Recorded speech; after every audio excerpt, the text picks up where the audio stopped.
y'all. Hope you're doing good today. So in today's message, I want to share some insights that I've gotten after reading this random book that I found in a really unique little shop.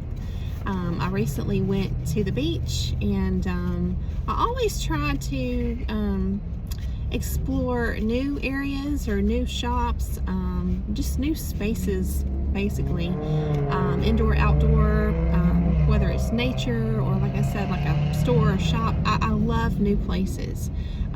There's something about putting yourself into a new environment that kind of, I don't know, just feels magical. It's sort of like another method of breaking conditioning. That's how I see it. It's kind of like we're working so hard to learn and grow and to heal, right?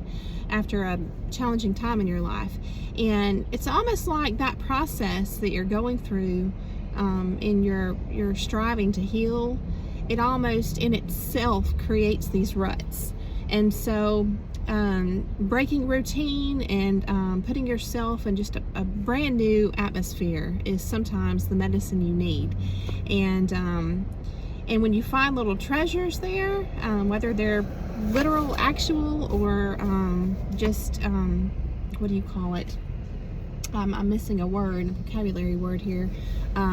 Just a treasure that's non-tangible, basically. It's confirmation that it's good sometimes to step off the beaten path, right? And so that's what I like to do. And like I said, I ran across this little book, and it was only $3. So I thought, yeah, it's worth looking into. And what caught my attention is it's apparently book number 2 in a series based on A Course in Miracles. Now, as far as I can remember, I haven't read A Course in Miracles. I went through a period in my life where I read a lot of books, and I read so many that I only wound up retaining a small portion of what I read because I was just plowing through so much material. And some of it is on an old Kindle account I don't have access to anymore. And then some of it's just old books that I'm not real sure what happened to them, because typically I keep books unless it's something I don't like, and then I'll donate. But or if it's one I really like, I'll buy extra copies and give those out too.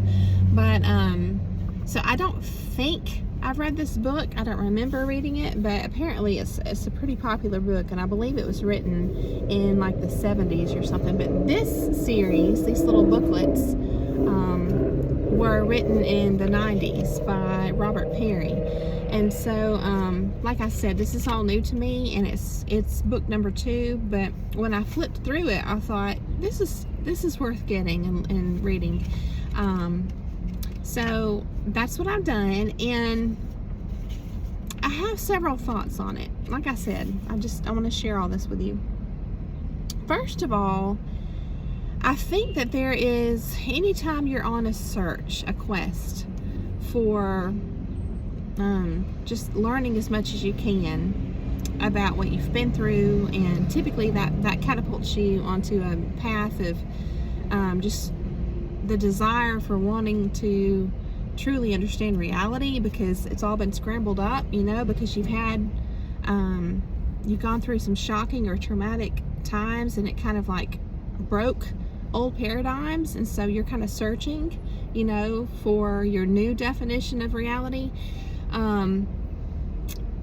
There's something that you have to kind of be leery of when you're doing that, and that is, there's so much material out there that if you're not careful, it can wind up just adding to your confusion, like especially if you've been gaslit for many years, right, from a psychological abuser, and lied to and all that.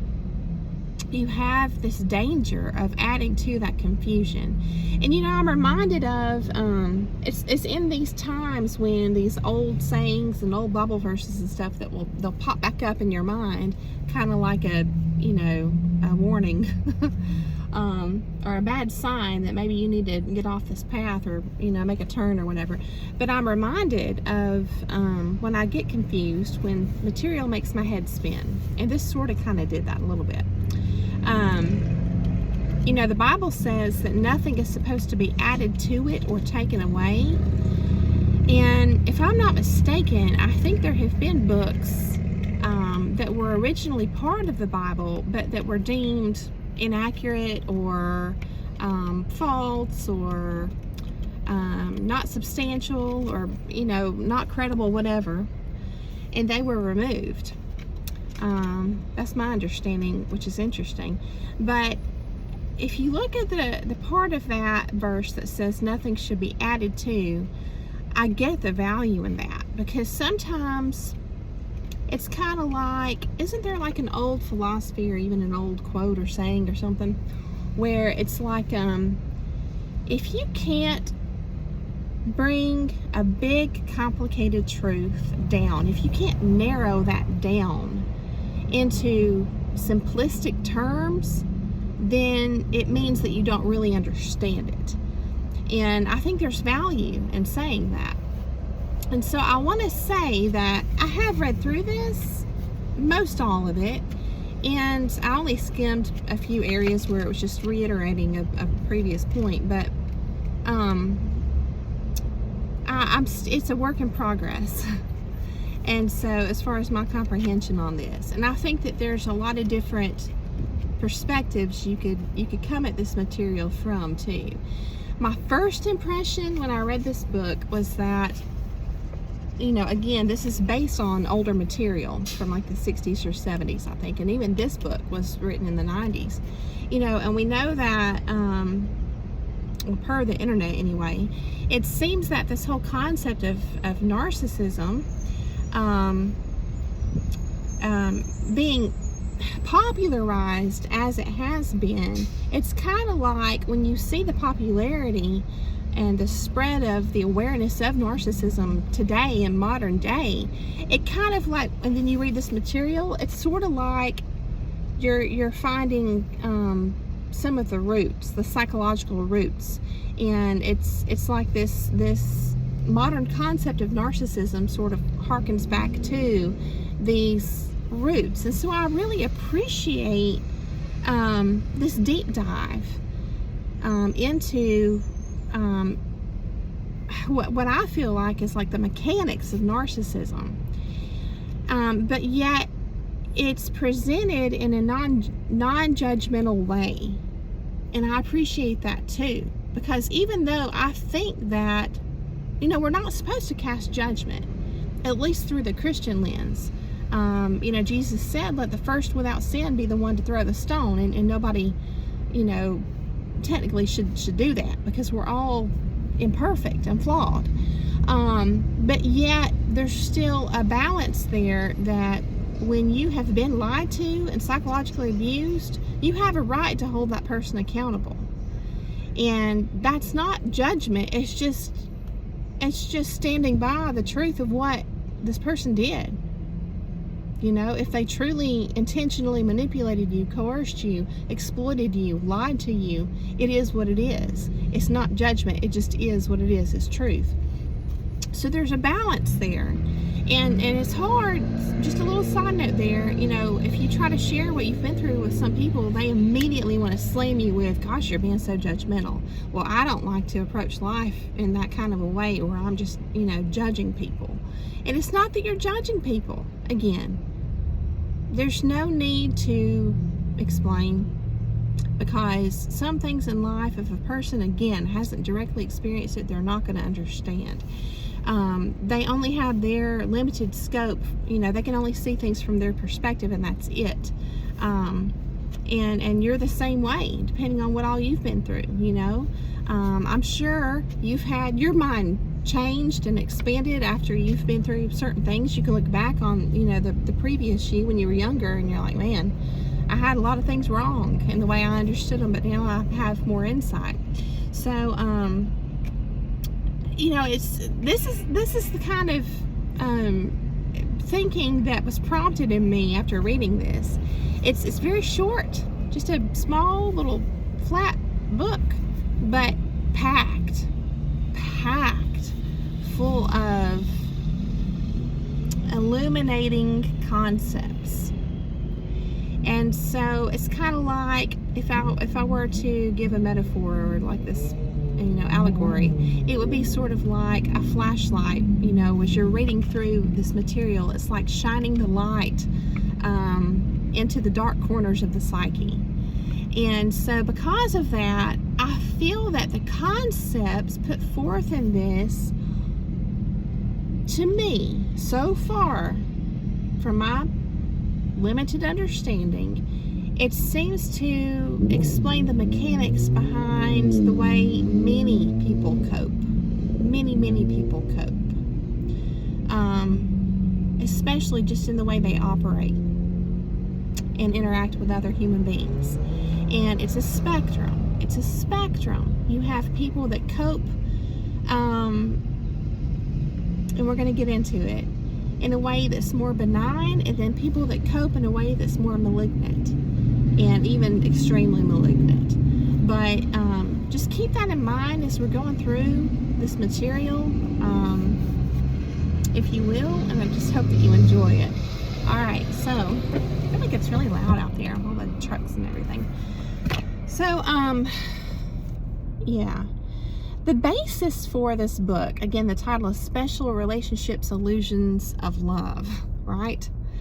So the basis is that relationships can be, all kinds of relationships can be exploited for the means of coping, for the means of working out one's own problems, internal issues.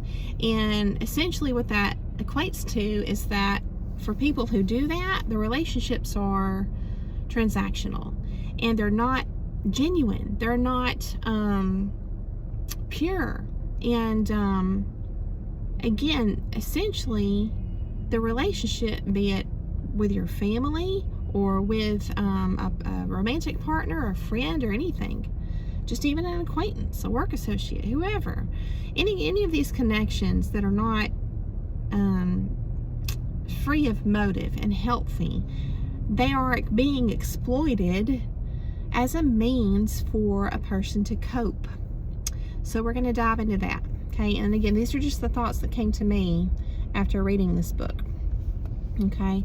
So essentially, in the title, it says special relationships. The thought here is that a person who engages in relationships in this exploitative manner, they believe that they are special. And this was really interesting for me to think about, because it certainly seems to be that, just the standard blanket understanding of narcissism is that this person thinks highly of themselves, right? But really underneath, they are fragile, which, a person who can see through the veil, the mask, a really good therapist that's, well versed in all this, they can see through that, right? So that's the understanding. But on the surface, they seem to appear like they think of themselves in that really highly important kind of manner. But I would like to interject my thoughts on this. To me, a person who operates that way is going off of a paradigm already put in place from their past, likely their childhood, which is the most impressionable time of a human being, right? This paradigm is not always so much that they are conditioned to believe that they are special, but that they are conditioned to believe they are different. Because if you think about it,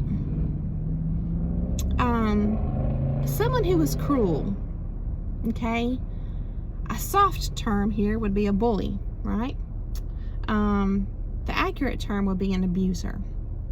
A lot of times they point out all the ways their victim is different, and they exploit that to abuse them and to put them down, right? And to exalt themselves, to make themselves feel special. You're going to start to see like the theme of a generational curse here as we go through this material too. You can kind of start putting the pieces together, like how this is passed down, okay, which is like scapegoating and projection and all this stuff.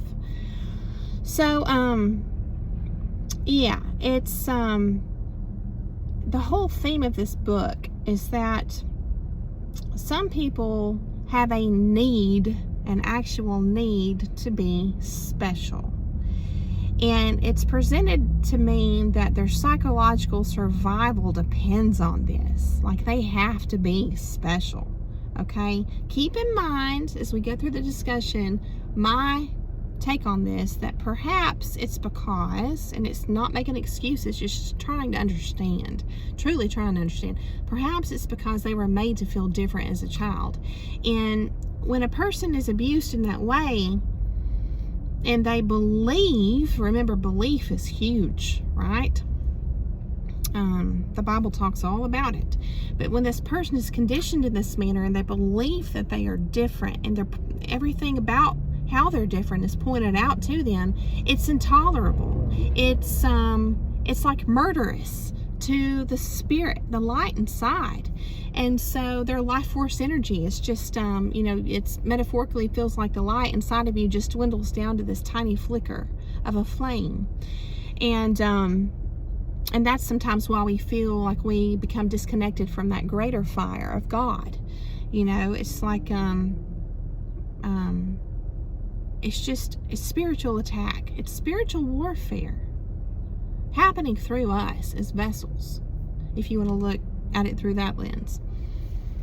But people who have been abused and conditioned in this manner, instead of, well, let me say this. Some people are strong enough to carry this paradigm throughout their life and not project it onto others. So how this would look is someone who just grows up continuing to believe they're different in all these bad ways. And they just do the best they can, and maybe they are extremely introverted and they're just self-conscious, and maybe on the positive side, this drives them to be the best they can be and to disprove that they're really a horrible person, and that their worst attributes are, are the most prominent, or what people see first, because maybe that's what they experienced, again, from this bully. Even, parents can be bullies too. Again, that's a soft term for abuser. But that's one thing that can happen to this child. Another thing that can happen is that it's so intolerable that they turn it into, yeah, I'm different, which again is the conditioned paradigm, being different, okay? But they twist it to cope, and they say, yeah, I'm different, but I'm different in a good way. Let me prove it to you. But really, because that's just a band-aid for the truth that hasn't really been addressed and healed, or attempted to heal, it's fragile. Think about, just as an analogy, putting a band-aid on a wound. They can, if you wear it for years and years and years, I'm sure it probably wouldn't even last that long. It would only last a month or so, 4 or 5 weeks before it's just barely hanging on. It's fragile, it's delicate, can be easily ripped off, which is why we equate these people to wearing a mask, So, but they have, as a means to cope, these people want to believe they are special in a good way, different in a good way, and special and important. And that becomes their conscious, I would say, or unconscious motivation for everything they do. Every aspect of how they operate in this world, which is interesting. Just a little side note, this is not to cast judgment, but just something that came to my mind when I was journaling on this. It started out just being journaling, and then I was like, yeah, I gotta share this. But the Bible talks about how Satan, was one of God's most beloved angels, but it wasn't good enough for him. He wanted to be, there was envy and jealousy, and he wanted to be separate and distinct and special. And so I found that interesting. It's kind of like the way that this spirit of destruction can enter into our lives, right? So there's just a hint or a scent of this destructive spirit to all of this, okay? So again, why? Why would a person grow up just with this extreme need to be special? Again, another thing is they could have come from a family of extreme enmeshment, painful enmeshment, and they just really want to feel like their own individual self, but it becomes such an obsession that it turns malignant. It's like it festers and becomes malignant. Maybe a person was controlled, as part of an enmeshed environment, and it's just an extreme attempt to become independent, but it's overdone. Again, it could be a result of just a trauma response, creating, a palatable reason as to why a person has been trying to figure out, why have I been scapegoated? Surely there's a higher purpose. I know that I'm different. Again, this is a conditioned paradigm. I know I'm different, but surely there's a bigger reason that all this stuff happened to me. Maybe it's because I'm different in a wonderful way. So it can kind of go down like that in the person's mind, right? Again, it's a need to be special. And what's interesting is, and what's presented and put forth in this book, is that it's kind of like a paradox. It's like working against these people, because when a person needs to be special, they can't connect. They can't have what they really want. This need, is it the word pervades? Goes before, or is first and foremost, the desire for connection, and it actually prevents connection, because when you connect with a person, it means that they are in your mind and heart perceived and appreciated as of equal value. And if a person has a psychological need that's their survival, their psychological survival depends on this extreme need to be special. If a person has that, then they're gonna have this drive first to be separate and set apart in a better way than anybody in their life, including their spouse, their children, their friends, anyone. So they're going to have this underlying motivator to always play games, power games, or to just always be, have these connections be off balance in their favor. Okay? So let's break this down. These unconscious results that are driving a person. How might they look? I would say wanting to be different and unique, meaning that maybe this person can't relate to others. Because if a person could really relate to others, which is what helps connection, it would mean they're not unique. And so maybe they're holding on to that uniqueness so much, it's like driving them to be contrary in everything to be contrary. I'm sure you probably know some people like this, right? Another thing would for them to feel like they have to be the only one. Again, part of being unique and set apart. This kind of a drive might manifest in, acts of jealousy or comparison, or the need for competition, the need to be the only, right? And this might drive them to find fault in everyone, so that whoever their target is sees them as the end-all be-all, idolizes them, see? Another aspect would be to be important. And like, for example, always hypervigilant to the threats of being wrong, or the threats of feeling like they're not enough or not the best.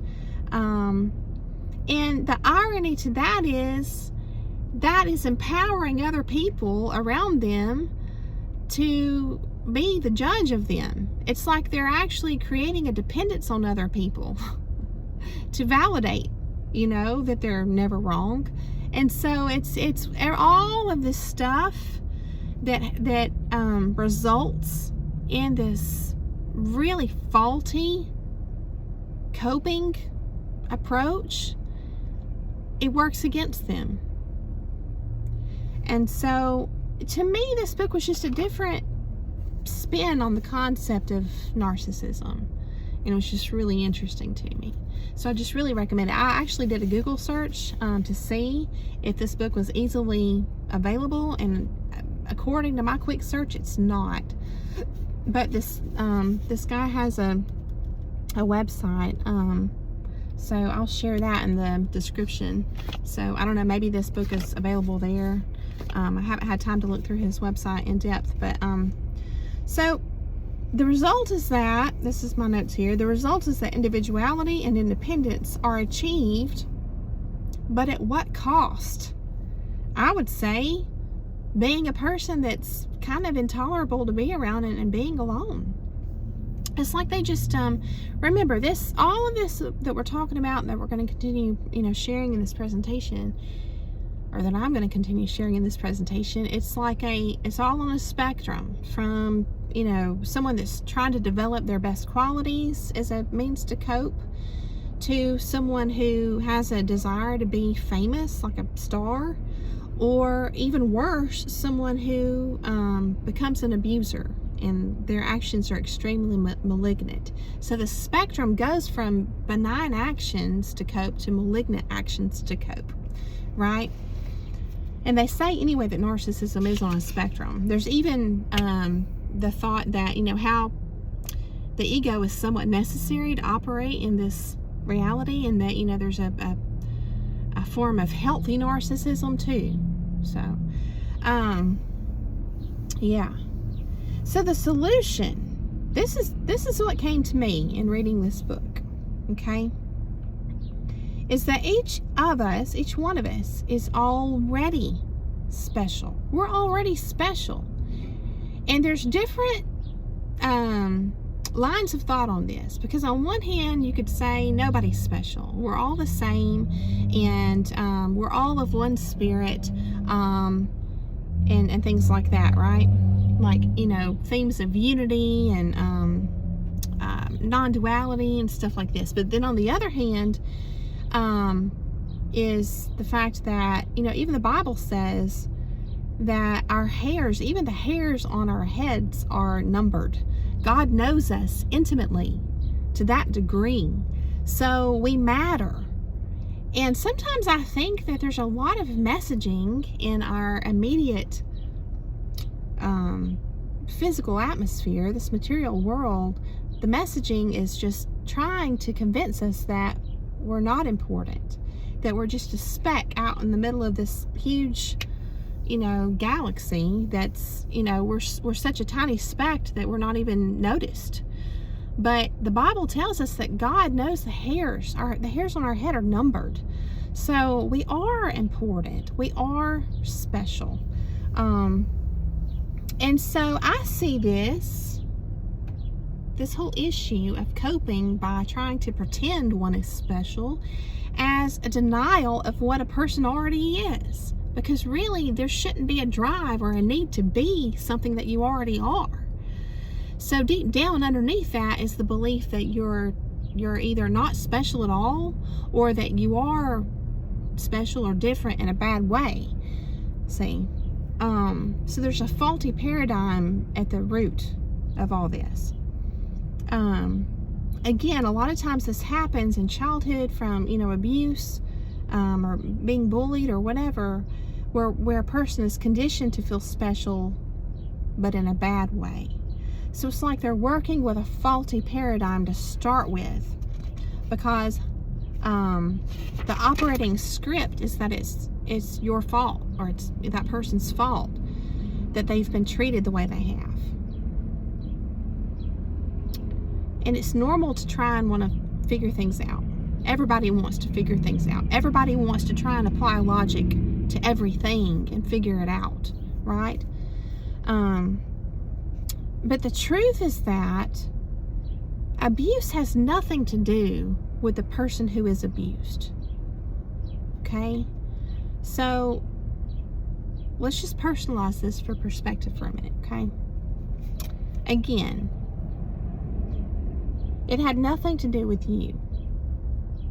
So why did you make it about you? Why would a person make it about themselves, thinking, well, it must be because I'm different or special, right?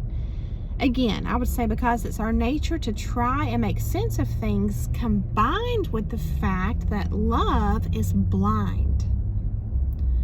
The abuser, if it's a person that the victim loves, they will absolutely refuse to see the truth that this person is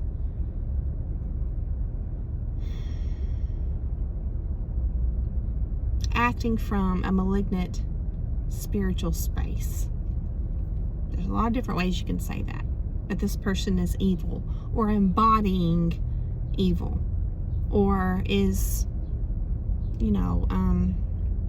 exhibiting evil behavior. So that's where that comes from. Love is blind. So we deny that the fault lies on the shoulders of those we love. We take it on ourselves, and I would say automatically and unconsciously, out of love. And then to cope, we twist our perception of ourselves to believe that we're special, but in a good way. But we may have initially thought up reasons that we were abused that were negative. And this, again, it may not even been that we had tried to think these up. If it was covert abuse, maybe, we're trying to find our own flaws and faults and reasons and bad, negative qualities as to why we were abused. But sometimes the abuser points them out and mocks you and laughs at you and judges you and condemns you and puts you down, and you don't have to guess and wonder what your flaws are, because you're told what they are. And this creates this core, what they call core shame, and therefore shame-based thoughts about all kind of things: our looks, our body, our physique, our features, or our speech, our accent, our mannerisms, our perceptions. It can be anything that makes us who we are. So, yeah. Let's see. It's like these abusers, if this happens from, say, a childhood friend, okay, the abuse, this, I feel like, can typically be overcome if the victim child has enough support. But when it's a parent or other close family member, which usually means the child's not going to have any support, okay, it's murderous to the spirit. So I feel like this is where this need to cope, extreme need to cope, really springs from, okay? So again, the mechanism, the way I see it, is that a person keeps the reasoning that they must be different, but they reason that it's because of their good qualities as a means to cope. Okay, from here, there's a spectrum of this type of coping, and it is self-focused. On the mild end of the spectrum, it's just kind of being self-conscious of oneself, maybe fearful of more abuse, maybe a little bit codependent, things like that. On the extreme end, it might be something like needing to be worshipped and a complete denial of any faults, just a total void of any kind of humility whatsoever. The need to appear perfect, and for your partner to seem perfect, and or for your children to seem perfect. And to me, when it starts to extend outward to this person's connections, like their family, their spouse, their children, this is where I think you start to see the generational curse, perpetuated, right? Yeah.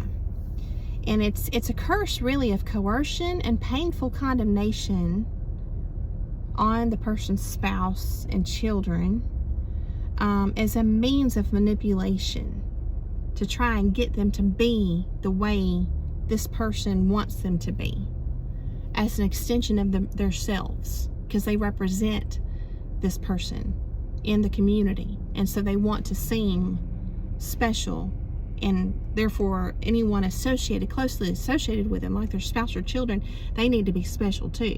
So everyone's denied their own personhood in that manner, right? So back to the solution. The blame for the abuse needs to fall where it belongs. It needs to fall where it belongs. What that means is, in order for a person to break free of the need to feel special, there needs to be no more excuses made. Love cannot be blind anymore, and there can't be any more excuses made for an abuser, okay? And if a person stops making excuses for their abuser, they may be suddenly seen as mean or not loving because they don't tolerate the abuse anymore, right? I would say if that's you don't have to do anything except just know the truth in your bones. Know the truth in your bones. Never again pretend that they're something they aren't. And never again pretend that the fault is with you because you're different or less than. There can't be any more photoshopping. See? No more pretending. Also, you can't continue to pretend that it's all okay or that it's no big deal. You can't be dismissive of it, or just you can't deny it altogether, and you can't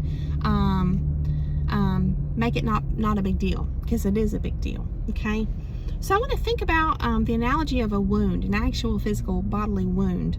So really large, deep wounds usually need to be left uncovered or exposed to the air to heal, right? So our psychological wounds are the same. If we bury them because our attempts at airing them out result in salt being poured in, typically, okay? Usually because it's from the same abusers. You know, if you're all your life you've blamed yourself, and you're trying to heal, and you try to start putting forth some of these wounds, well, if you haven't yet consciously identified the abuser, and maybe they're still very much in your life like a family member, well, they're going to try and use like smoke and mirrors and try to get you off the trail, see? So they're going to be dismissive of all this stuff. When you're starting to air it out, you're taking off the band-aid, and so it's going to psychologically be equated to getting salt poured into that wound. And so you can want to cover it right back up real quick again, you know, and just pretend everything's okay. All right, so if it's not the abuser doing it, it's typically supporters of the abuser, because they haven't seen what you've seen, because maybe you're literally the only one that's being abused, or the main one being abused, and maybe everybody else sees a different side of this person, sees their mask, okay, which might look perfect or close to perfect. So how, in that analogy of when a person tries to expose their wound and salt is poured in consequently, how might that be literal? I would say actions coming back at the person of dismissing, belittling, making excuses for the abuser. People make excuses for them. They totally deny. They say you're wrong. Your perception's wrong. They deny your reality. They can even support the abuser. It can drive them to support that person even more. So all this just adds to your pain, and a person instinctively just, again, covers the wound back up, right? But then it doesn't heal. It doesn't heal. And it goes back to that old saying, you know, what we resist persists. I think that's very true. So in the concept of victimhood, you know, society's approach is that a person is just wanting to get attention, you know, if they claim to be a victim. But the truth is, if you've been abused in any way, psychologically or otherwise, you truly are a victim, or you were a victim. You just don't want to stay there. But it's essential to admit to yourself that you were, in fact, a victim. So that's important, and an important distinction. Again, you don't want to stay there, but you definitely need to acknowledge it. It's the truth. I feel like the people that wind up staying in victimhood their whole life, stays there because the fact that they were actually a victim at some point in their life has been denied their whole life. So, even if other people don't externally validate what you've been through, you can. And ultimately, that's the validation that matters, is that if you were victimized, you are really the one that needs to validate that experience within yourself, within your own mind and heart. Okay? You can't continue to operate through self-betrayal and think that life is going to be peaceful and fulfilling. And I think it's good if, and it's a big if, you can find true support that doesn't have a lot of big egos or any big egos involved. Then that's a good thing. You can find some healing there too in a support network like that. But the wounds have to be aired. They need to be seen, heard, witnessed, acknowledged, but most of all, believed. And again, that's something you can do for yourself. So you have to stop doubting yourself. You have to stop gaslighting yourself. And once a person does, there should be no need at all for any ego defenses. Okay? The ego serves a purpose. You might even see it like a parental figure or a guardian.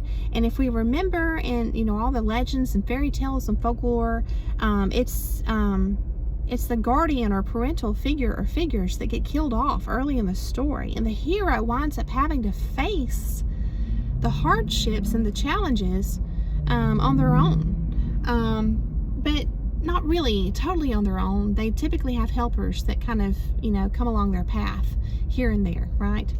But they're typically represented in these stories as magical or numinous in some way, spiritual. So it's kind of like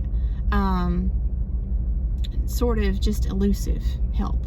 But the point here is that it's primarily the hero having to do it, finding that strength within, right, to face the stuff head on. So to me, these are parables, these are allegories for exposing the wound. When the hero is on the journey and the guardian has left or been killed off and the hero embarks on the journey, that's akin to exposing the wound and the healing process of it being exposed. It's like getting real, and so in the process of doing that, you're going to have all of these attacks that you have to ward off. And it's kind of like the hero has to overcome all of the contaminants or salt that try to enter into the wound. All of that has to be mediated and deflected and processed and understood. It's a process, the whole thing, walking this path of healing. But in the process, in the end, the hero is gifted with what? With true healing, or you might say restoration. They are restored back to their primary state that was intended all along for them from the Creator. Fully restored, fully healed, right?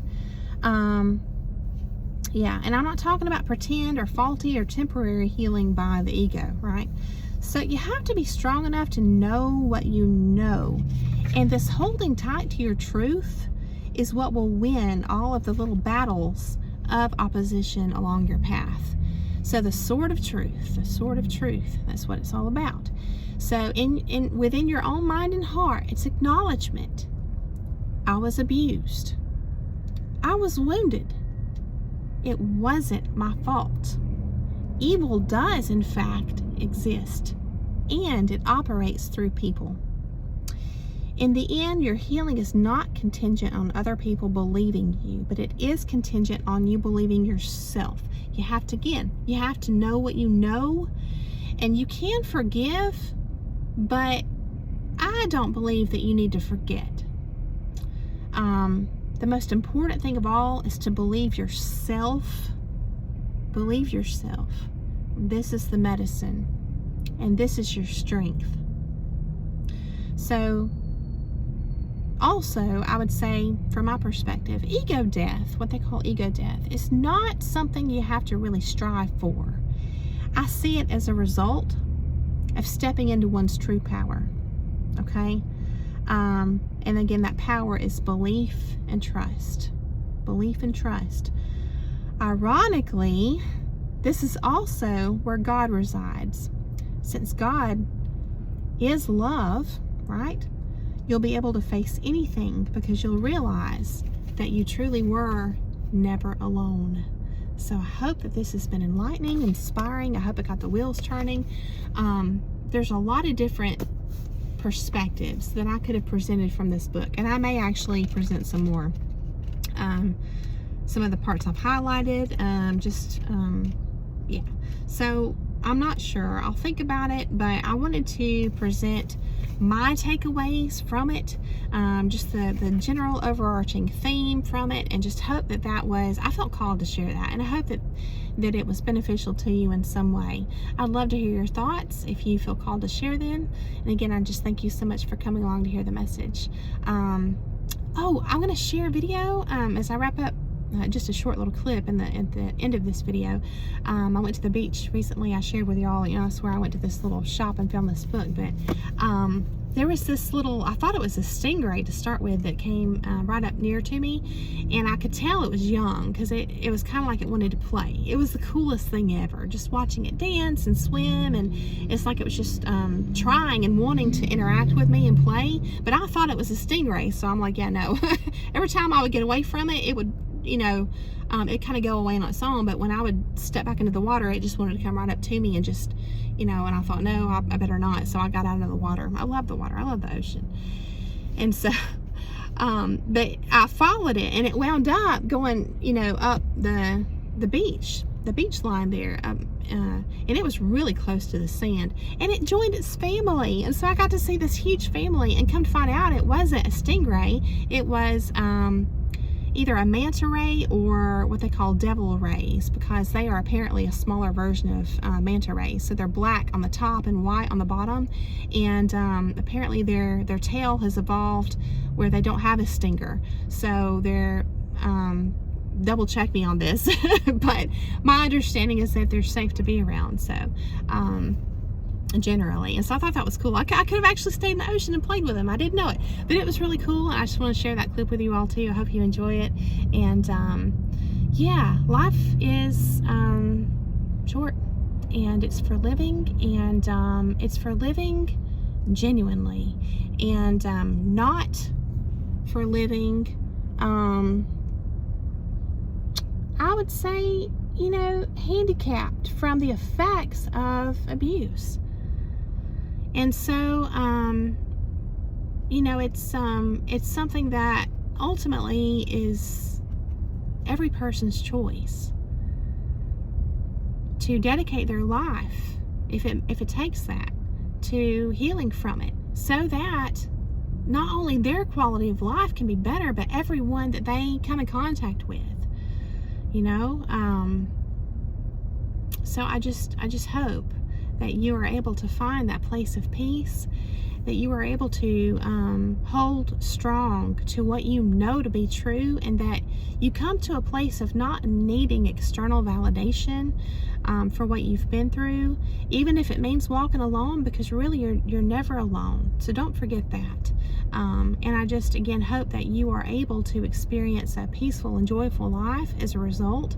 And I know that if you can get there, then those in your life will also get to experience the benefits of that peace and joy that you've found. So I just wish that for all of us. And again, I just thank you so much. Have a wonderful, beautiful day. Thanks for being here, and I'll see you again very soon.